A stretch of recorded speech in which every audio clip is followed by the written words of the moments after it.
भात बनाई घर भर के खियाई बैठल रहनी। दाल भात बनाई घर भर के खियाई बैठल रहनी। पिया हो सुन के सबतिया के बतिया रतिया हमके मार दीहनी। पिया हो सुन के सबतिया के बतिया रतिया हमके मार दीहनी।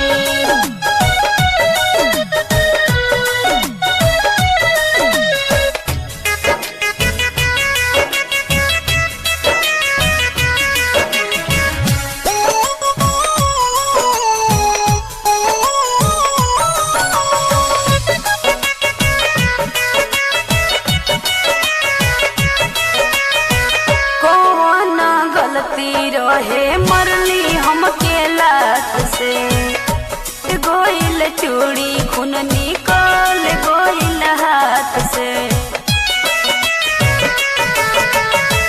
तोहर करना माया माँ जी से हम बताए भाई बोला के दोह के हम पिटवाए।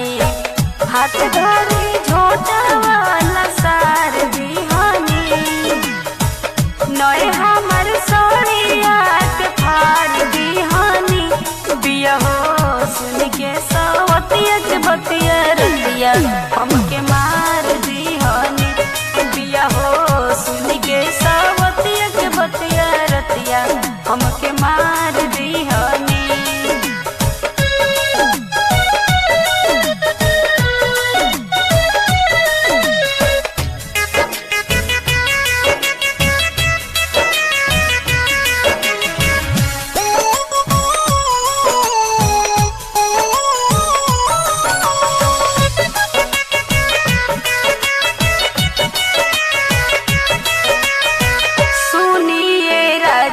हमारा बतिया के मानी सब दिन के छोड़ अपना में हारी के जानी।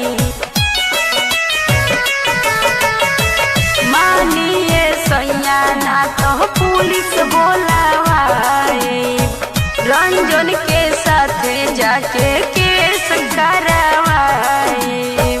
रहे समझावत कन्हैया जी के बतिया टार दीहनी। रहे समझावत कन्हैया जी के बतिया टार दीहनी। बिया हो सुन के सवतिया के बतिया रतिया हम